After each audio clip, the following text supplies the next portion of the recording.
Today's show is sponsored by the ABV Barrel Shop.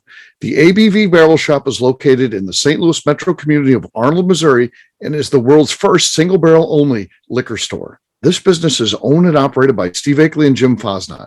Head over to abvbarrelshop.com to sign up for their email and text distribution list. That way you'll know what they have in stock, what classes are coming up, and what barrel picks they have in the works. We are also sponsored by The Bar to Go.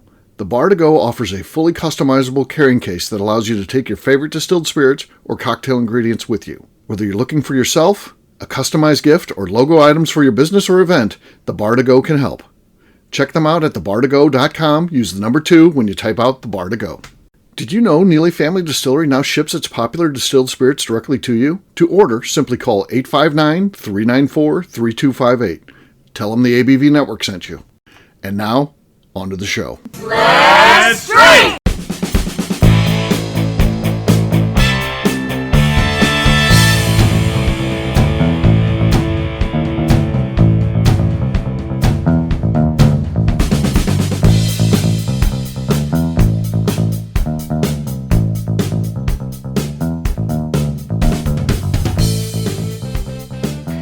Welcome to the Bourbon Daily, the podcast about everything bourbon delivered to you every day of the week. Today on the show, we talk to Tony. Wait, I scrolled down too far. Okay. In all the hullabaloo. We're going to restart, and Steve is going to edit this out. Oh, no, I want to keep it in there. And it's not going to make it into the show. Just pick it up where you're at. All right. So, welcome to the Bourbon Daily, the podcast about everything bourbon delivered to you every day of the week. Today, we talk to me about how my bourbon job is going. My name is Cailee Baker. Please join me in welcoming my co-host, Steve Akeley, along with our special guests, Phil Collin and Tony Friend. Hey, gang, what's up? Hey, everyone. Hey. Hey, we're doing the best we can. I think Kaylee's doing a great job. So she's filling in for Becca. Again, last minute switch. I messed up and forgot that she had something to do. So we don't have a fifth person here. So on that note, though, Phil once again said there's something he wanted to talk about. What is that, Phil? Yeah, so there was news the other week of yet another bourbon that's being aged in a non-traditional way. This one from Wyoming's Brush Creek Distillery, and they're aging it via a rail car. It's aged in the the heads are shaking, eyes are rolling. I mean, here we go. It's aged in a rail car from Chicago to Wyoming in something like a 3-week journey, 80 barrels, and then it's aged further. I think it's interesting that they point out that it's distilled at MGP in Indiana. So they don't really do this thing, but they're proud of their idea to put on rail cars and age it from Chicago to Wyoming. No word on how it's aged in the transportation from Lawrenceburg, Indiana to Chicago. I guess that's less relevant to what happens after. So all the snark aside about aging on rail cars, we've seen everything from caves, of course, to ocean liners. What's next? Where are we? Where is this going to go? What's going to be the most absurd way to age a whiskey? We've seen it toured behind a country superstar's tour bus in a trailer. What's going to be the most absurd new way to age a whiskey, whether it's transportation vehicle or otherwise, that we haven't seen yet? It's coming. We're likely going to see it. It's like just a matter of time. What do you guys think? So I have a little kind of exclusive look into what Leatherwood might be working on, and we got to talking about this. It's a third party partner of ours that he just wants to kind of experiment with his own little bourbon project. So we ran some bourbon through the still, and we put it in some smaller barrels, and we've been aging it for about the last 5 months. I think he's wanting to dump it in the next few weeks. But we got a taste test last week, and it's my favorite thing about the working in the distillery is sometimes I just walk in and people just hand me whiskey at any time of the day. Doesn't matter. It could be 10 o'clock in the morning, it could be 5 o'clock in the afternoon. But I walked in and he just handed me this glass and was like, "Taste this." I was like, "All right, tastes really good." We're gonna give it another month in the barrel because it's a smaller barrel. It'll age a little faster. So we'll see what it looks like in about a month. And then he said, "Oh, but I have these speakers over here." And I was like, "Oh, what's that for?" And apparently he's been putting super low frequency, bass notes into the barrel, kind of like 3-chord. The basis of 3-chord was to, play music and age the barrel with music. But that's just kind of a secondary thing that we're doing. Not really, going to be our brand or anything, but just another little side thing like Frecklehead is for us. So, That's something Copper King's another distillery that prides themselves on playing music to their brandy as they age in barrels. Yeah. So it's just something we got to talking about the other day because we started talking about, what other companies have done something weird to, to age their whiskey. So it's funny that you brought that up. Okay. That's ridiculous. Phil, what do you guys think? Phil, that is, yeah. I mean, the music and it's been done. So I don't know whether that ends up having a big difference or not, but it's fun to try, right? But Phil, I heard of one, and see what you think of this. I heard it kind of a deal worked out for one, but then I guess it fell through and never happened. But this was at the original New Orleans Bourbon Festival, which I think was 2017, but you'd have to check the date.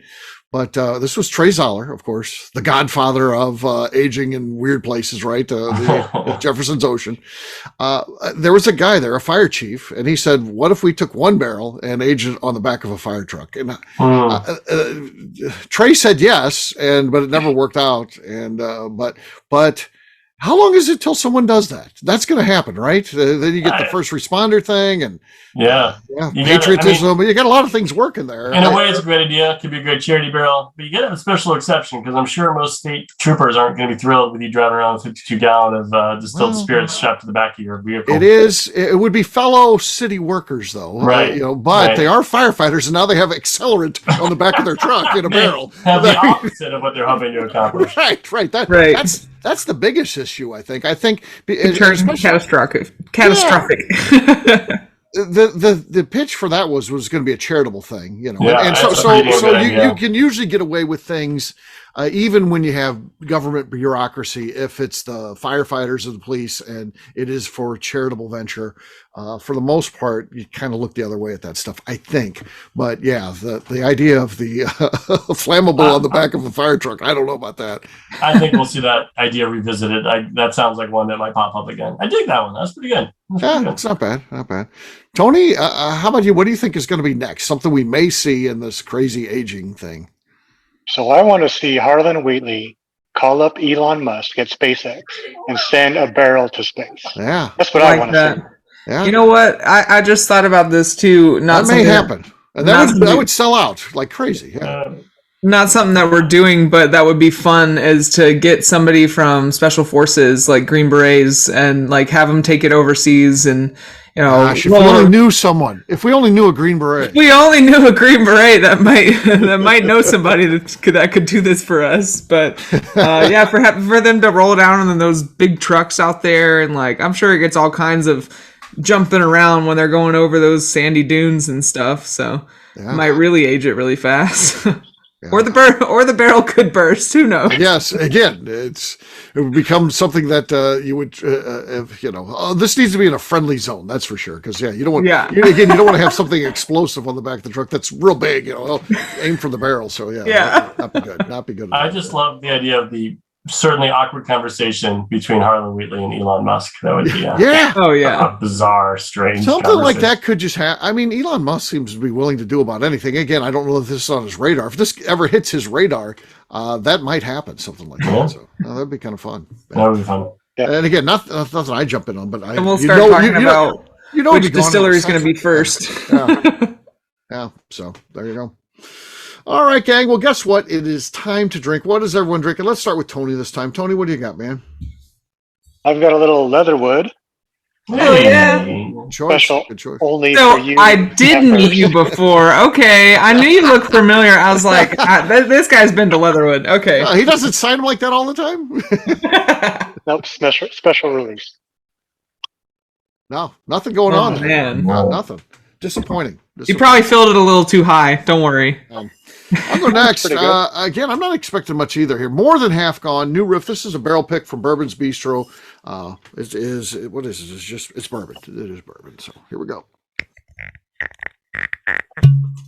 Oh, that was kind of bad. Squeaky and bassy, but it's enough right now to say, Tony, I didn't hear anything from his, so I've got the lead. I don't anticipate winning, but we'll see. Cailee, you're next. All right, I've got some Leatherwood Sweet Feed. This is an earlier batch. You can tell it's pretty light. It's not very aged. So here we go. Let's see. Okay. Oh, that's very good. That's very good. That's why I was surprised that Tony's didn't give more, because our corks are freaking great. Yeah, that was. I think it's my noise canceling headphones or something like that. Probably. Probably. Yeah, because it did sound like it kind of cut out a little bit. But all right, Phil, you're last, but not least. What do you got there, man? I kind of want to quit because I don't think I'm going to talk about it. I got a little bit of Woodford's finest, the Woodford Reserve Double Oaked. Oh, Spacey. Oh. Not enough to win. So Cailee wins. So cheers, gang. Congratulations. Cheers. It's only appropriate, All right. We'll take a quick break. And then when we come back, we're going to talk to Cailee about her job, what she's got going on with it. We'll do that in just a few.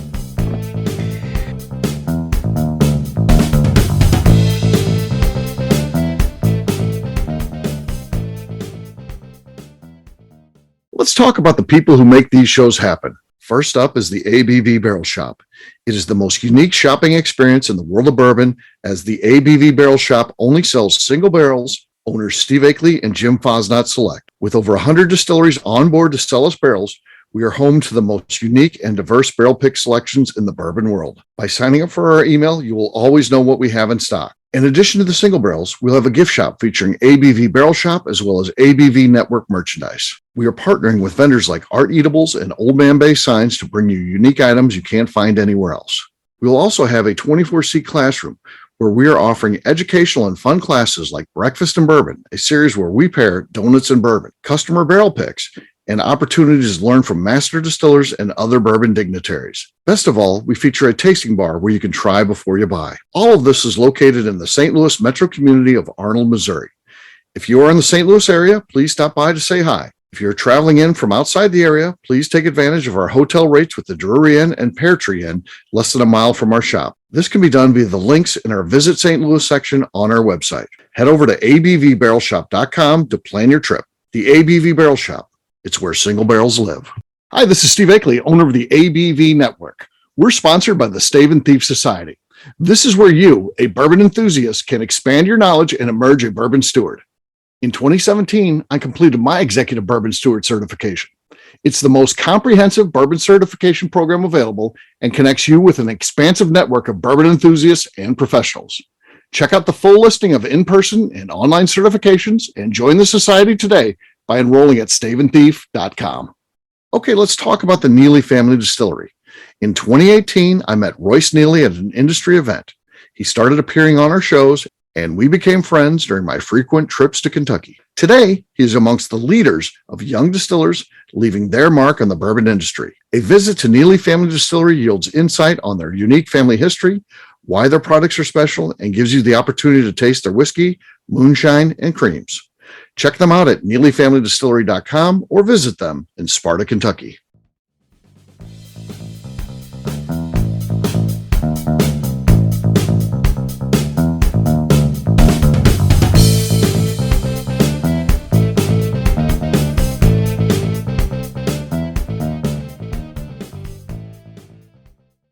This is Freddie Mills, and you're listening to the Bourbon Daily.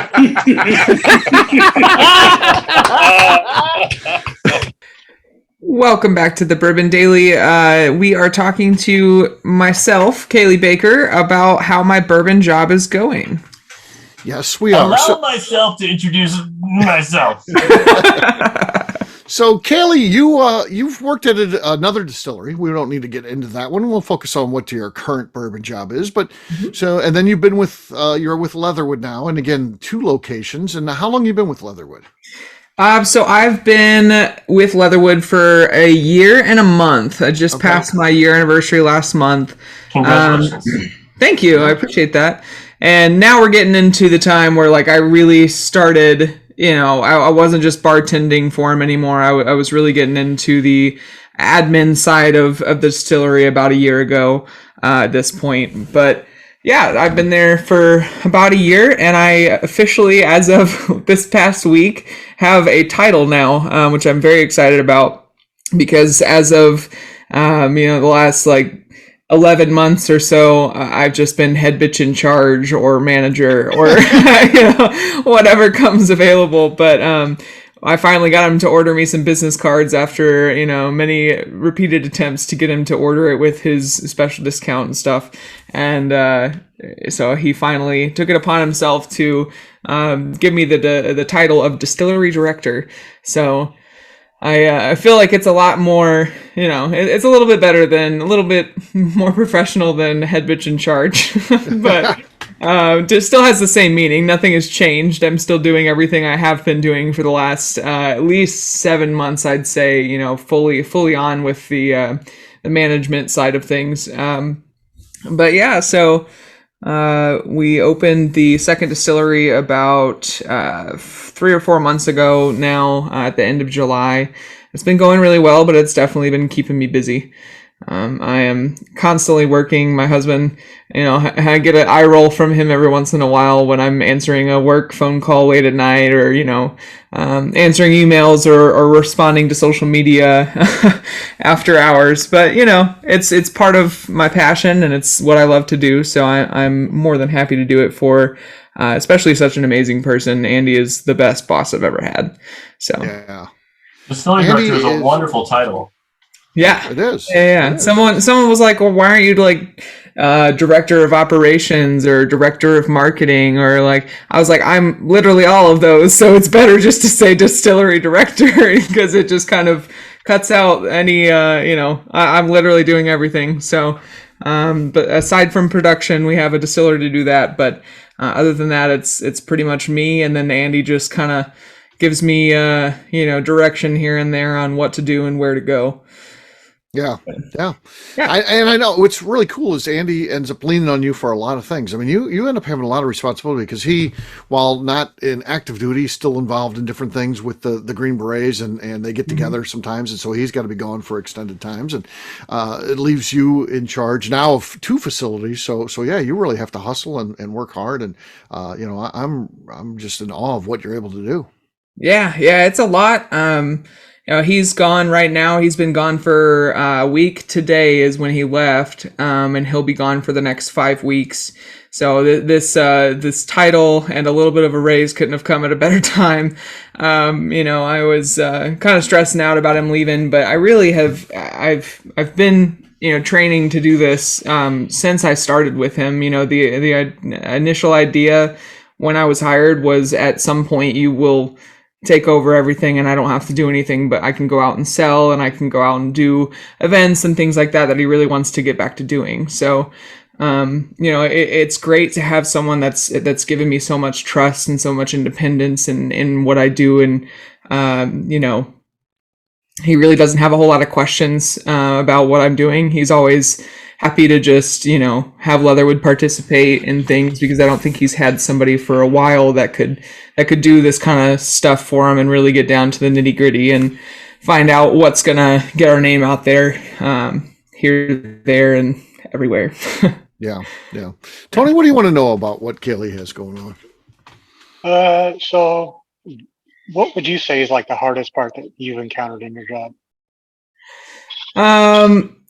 I would say probably dealing with like the taxes and all of that good stuff. Mm-hmm. Dealing with the government has been probably the hardest learning curve for me. I mean, I was a social worker before I dealt in the distillery world, so I kind of get a little bit of that importance of documentation and all that kind of good stuff. But it really is a whole different ballgame when you're working with numbers, and it could mean the life or death of the distillery.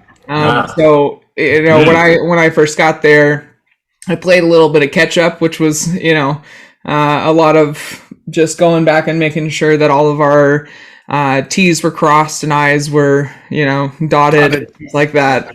Don't forget the lowercase J's. You gotta make sure gotta make sure that everything's there. So I'd say that it was definitely a learning curve, all the taxes and stuff. I mean, I definitely dealt with all of these systems that I had to deal with right off the bat. Like I knew how to deal with QuickBooks and whiskey systems and all the things that I needed to know how to do. But just dealing with the scheduling of the taxes as well was overwhelming. But at this point, a year and a month in, a year fully into the admin side of things, I feel much more comfortable than I did a year ago. So, Yeah. Nice. Phil, how about you, man? What do you want to know? Yeah, your title seems to carry a lot of responsibilities and roles. What does a typical day look like? What do you find yourself doing on an average day in your role? So I do all of our social media and all of our background work and things like that. So when I wake up, my husband kind of makes fun of me because I'll sit on the couch for about 2 or 3 hours and I'll work on social media posts. Work on getting our live musicians worked on for the week and make sure our schedule's posted and all that sort of thing. Then around 11 or noon, I kind of take a break and typically go into the distillery. I kind of gauge which distillery I need to go to based on who was busiest in the last couple days over a Saturday and Sunday, and go there, check on everything, make sure they're all stocked. I do all of the ordering for the distillery, so I've got to make sure that all of our bar ingredients and food and anything that involves with making drinks is stocked and ready to go. Then I've got to make sure that our beer is all stocked as well, because we do have a tasting room / bar, so we try to accommodate people that come for cocktails and want to maybe their husband wants a beer or something, that not a cocktail drinker. So I got to make sure the beer is all stocked. Then depending on the week, towards the beginning of the month, I have to do a lot of that boring tax stuff, go through the orders for the last month and make sure all the bottles are getting taxed appropriately and things like that. And then depending on the day, on Wednesdays is our first day of the week that we're actually open at the distillery. We're closed on Mondays and Tuesdays to focus on distilling and getting orders out and things like that. And then Wednesdays, I got to make sure both my bartenders are showing up at both places and that they have everything that they need to get ready to go for the weekend.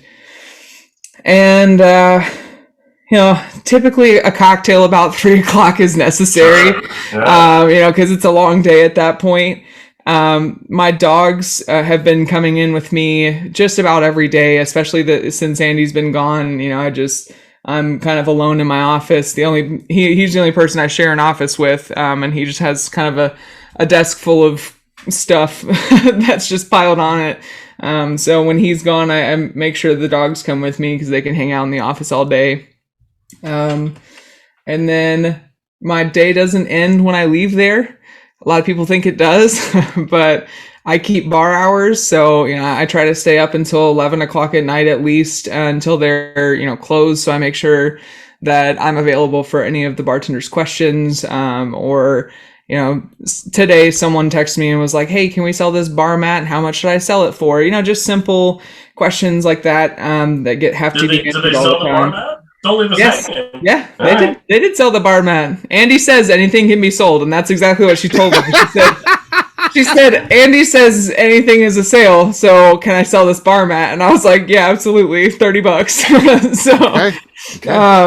That means McNew's bra could be for sale since she threw it up in the rafters. Everything could be for sale. Yeah. Well, there you go. But then, so I typically leave around 4 or 5, depending on the day. But there was days like Friday that I was ready to go at 4:30, and our performance food group truck showed up at 4:30, and we have no freezer space in Clarksville, but we have a lot of freezer space in Pleasant View.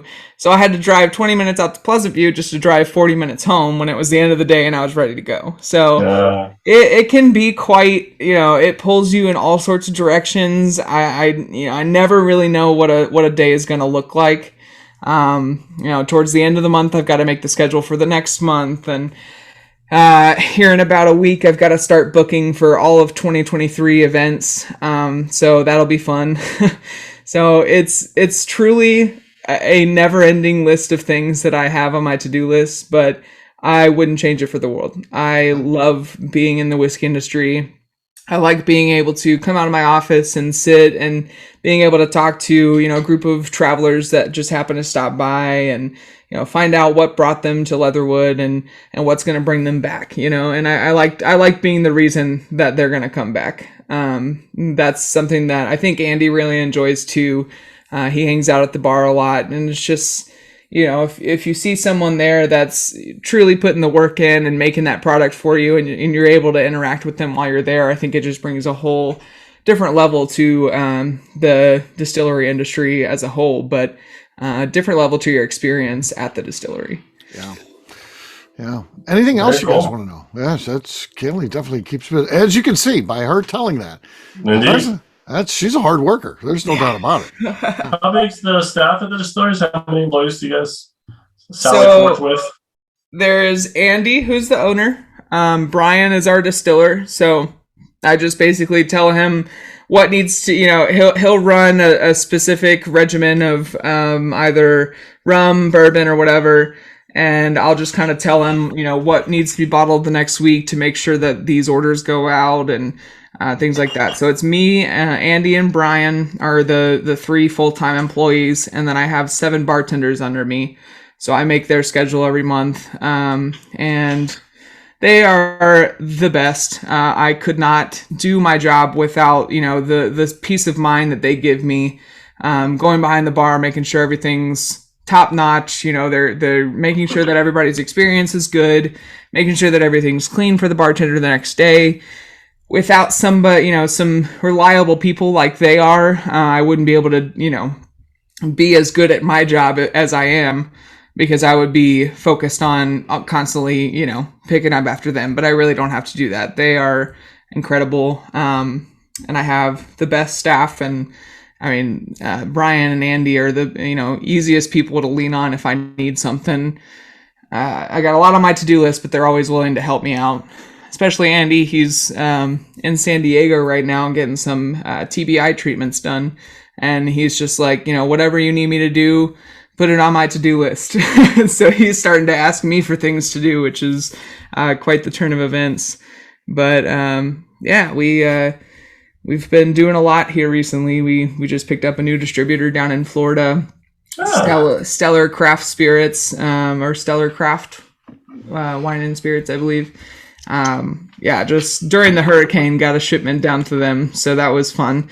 But we're excited to start, just getting the Fucklehead and Leatherwood name out there, and do as much as we can for the community, and make the Leatherwood name a household name. So very nice. Yeah. You're coming to Missouri soon.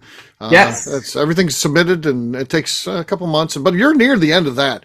Awesome. It's close. It's really close. So yeah. I was actually so I don't know if the person that you said came into ABV Network or ABV Barrel Shop because of me, but I took him back, and I took somebody back and showed them the barrel that we had sitting aside for you guys. Yeah. I didn't give them a taste or anything, because that would be, cheating. Exactly. But no, I showed him. I was like, "That's the barrel right there. It's going to be in St. Louis soon." So very yeah. nice. Very nice. Yeah. All right. Well, there it is. A little bit about Cailee and all the great things she's got going on. Again, self-made person in the industry. Very cool. You know why she's where she's at? Because she works hard to get there. So a lot of the stuff is it's not just luck, folks. There's always some luck that gets into landing the job initially, but you keep it, you grow in that job by working, as you heard Cailee's doing there. So good stuff. All right. Well, we'll wrap this one up as we always do by talking about where people can find us. Cailee, we'll start with you. Where can people find you? You can always find me out at Leatherwood. I do have an office in Clarksville, so I'm there a lot more if you want to, find me at one place or the other. But then you can also find me online at Instagram at the Bourbon Bakers or at Cailee Baker. Okay. And what Leatherwood is just what? LeatherwoodDistillery.com? Yep. It's leatherwooddistillery.com. We also have 2 Instagrams. So recently, about maybe a month and a half ago, I had to get 2 new Instagrams because some person out in Istanbul, Turkey, stole our Instagram and 4,700 followers that we had. So I have started over from the beginning. I would much appreciate your Instagram likes and follows at Leatherwood Distillery PV for Pleasant View and Leatherwood Distillery CV for Clarksville. Wow. That's That's messing with the wrong person. If Andy decided he wanted to go get this guy down, you can't. There's no place on the end of the earth you can go, and the Green Beret can't track you down. So, that guy's messing with the wrong guy. But Andy has a lot of other things going on. That's the only thing he's got going for him. Andy's a busy man. So, yeah. All right, Phil. How about you? Where can people find you? You can find me on the Instagram at Derby City Phil, and you can find me on the Twitter. Oh, look at that. It's the same at Derby City Phil. You can also find me on my company's website, Phil Talks Whiskey, or Facebook at Phil Talks Whiskey, and let me build you a wonderful custom bourbon adventure. All right, Tony. You can find me on Instagram, Glass of Whiskey 86. All right, for me, I'm an easy guy to find. I'm at Steve Akeley on Twitter, Instagram, or Facebook. I've got a website, steveakeley.com. The important website, though, is abvnetwork.com. Check it out because everything that we do is out there. Our shop, club information, previous shows, blogs, so much more, abvnetwork.com. Please come by and see us in St. Louis, Missouri. We're in the metro community of Arnold, Missouri, where we have a shop. You can come by and see all of our barrel picks, talk with us about whiskey. We got a tasting bar, education center, so much more. Check it out at abvbarrelshop.com. Anything else to say before we get out of here, Cailee? Yeah, I would just like to remind the audience to please give us a 5-star review. That includes comments. It helps people find the show, which is very important to us. If you like what we're doing, we ask that you please visit our Patreon page at patreon.com/theabvnetwork. All right, great job today, gang. Farnings, we'll have a brand new show for you tomorrow. Looking forward to that. Until then, take care, everybody. See ya. Bye, everyone. Bye. Peace. Peace.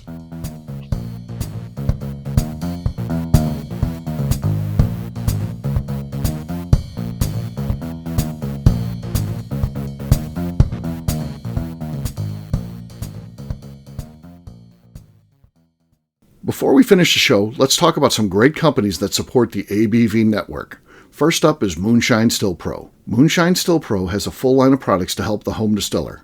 Whether you want to experiment on the stove in your kitchen or you're looking for a bigger setup in your backyard, owner Russell Creed and his team can help. They have multiple still offerings, accessories, and even grain from their partners at Goldstone Mill to assist you in making whiskey on par with your favorite distillery. They can also help you with some fabricated parts you probably can't make yourself if you are attempting a DIY still project. Learn more or order your still or parts at moonshinestillpro.com. Another friend of ours is the Goldstein family at Goldstone Mill. The Goldsteins offer a variety of heritage and heirloom grains to make the finest whiskeys in the world. Plus, they are more than just a grain company. They are truly consultants to make sure the grains they are providing to you or your business meet your highest expectations. Additionally, they work with mills around the country, ensuring shipping is as low as possible for their customers. If you're a distillery, brewery, or even doing this at home, Goldstone can assist you. Check them out at goldstonemill.com, call them at 217-254-6613, or check in via email at hello@goldstonemill.com. Last but not least is the ABV Barrel Shop. While we don't get to play in the allocated bourbon game because we aren't selling the other products you have to do to get those, we do have access via our friendships in the bourbon industry to some really cool stuff. Have you ever seen your favorite craft distiller selling some really cool limited offerings only in their gift shop? I'm talking things like the hazmat offering Distillery 291 did for their 10th anniversary, or Neely Family Distillery's Papaw's birthday barrel. They don't have enough of it to send it out to distributors, so they only sell it via their gift shop. Well, companies like Distillery 291 and Neely Family Distillery have agreed to sell us 2 or 3 cases of these offerings moving forward, meaning our store will have the access to some of the rarest whiskeys in the world. Way more difficult to come by than the allocated bourbon offerings with the national release. Yes, they will be extremely tough to come by, but if you're a customer of our store, you'll have a chance to get them. Get signed up for our email or text list over at abvbarrelshop.com so you don't miss out. The Bourbon Daily is part of the ABV Network. For more information or to become a sponsor, please visit abvnetwork.com. Thanks for listening and cheers. This has been a Steve Akeley production.